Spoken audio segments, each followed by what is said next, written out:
when it comes to fighting organized crime, few have more expertise than the professionals in Sicily. So when Sicilian officials said they would share their knowledge with some concerned citizens of Youngstown, Ohio, it was an offer they couldn't refuse. CBS's Alan Pizzi has the story on assignment in Corleone, Sicily. It's hard to imagine that the old world town of Corleone has anything to teach modern America.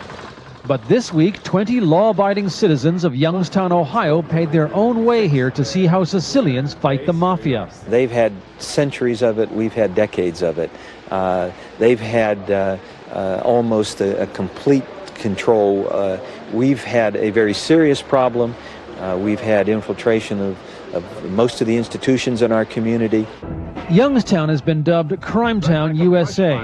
Drugs, racketeering, a 2-year federal investigation that's led to over 70 convictions, including one for the aid of Ohio Congressman James Traficant, who has already been in trouble and cheerfully says he may be indicted again.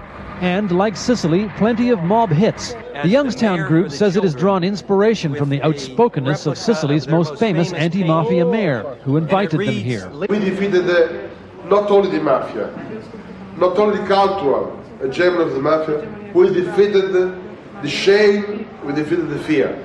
The mafia isn't gone from here, of course, but it is having increasing trouble finding recruits and support. Not least because the mafia mentality is being cut out of the fabric of society at its most basic level. Impoverished streets, whether in Youngstown or Sicily, are the mafia's breeding ground. A world where, in the words of a social worker, it is safer for children to lie than tell the truth. So a few brave souls offer kids an alternative. For nearly 3 decades, 77-year-old Sabrina Ingracia has used a local version of tough love and her own meager pension to fight the Sicilian mob.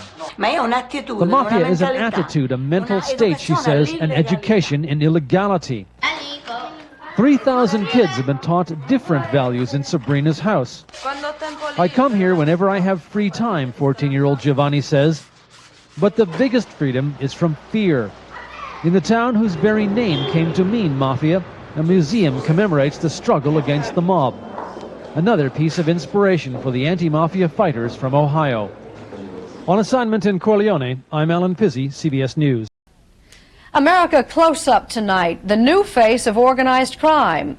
Asians, mostly law-abiding, are immigrating to America in great numbers. A small but violent criminal element among them includes gang members from Hong Kong, the sort that sparked a fatal shootout there just this week.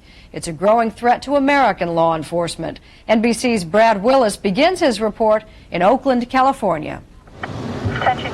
Extortions, murders, whatever they can make money on, they will do.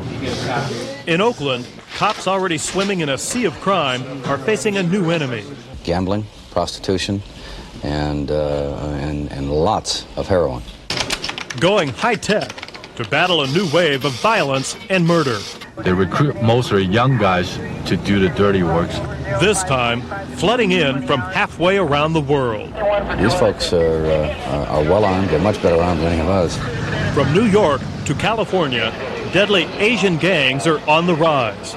And a sophisticated breed of Asian gangster is beginning to consolidate and take charge of this multi-billion-dollar criminal enterprise. They want to take over the community. Well, they want to run this town. They want to own it. They are Chinese triads, headquartered here in Hong Kong. Secret societies more than 2,000 years old. Today they're run by master criminals involved in virtually every aspect of Hong Kong life. If you don't pay, then they will beat you up.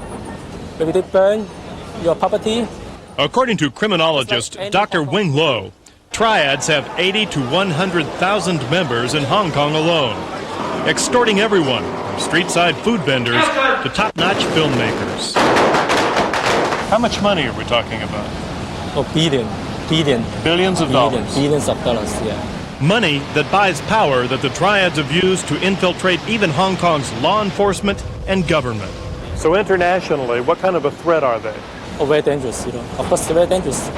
Hong Kong triads have become so rich, so powerful, so sophisticated, they're now networking around the world, going international in a big way. Their favorite port of call, is a USA. They operate almost invisibly in American Chinatowns. The local people they shake down are just too terrified to speak out. Their language, customs, and secret codes make triads next to impossible for law enforcement to penetrate. Convicted triad member Johnny Kong recently testified on Capitol Hill about smuggling millions of dollars worth of heroin into the U.S. and using Asian street gangs to kill those who crossed him. I was later told that they chopped Lau's head off and threw him into the river outside of Bangkok. U.S. officials fear that triads are now branching out from Chinatowns, expanding their heroin trade, and much more. Extortion, gun smuggling, illegal gambling, prostitution, alien smuggling, and money laundering are but a few of the other activities that are not only damaging America's Asian communities, but are also beginning to seriously impact the general population of many major American cities. Even the cops admit, without a nationwide effort and more federal help, it's a war they can't win. We cannot do that just by ourselves. By the police alone, we will not achieve anything. Brad Willis, NBC News.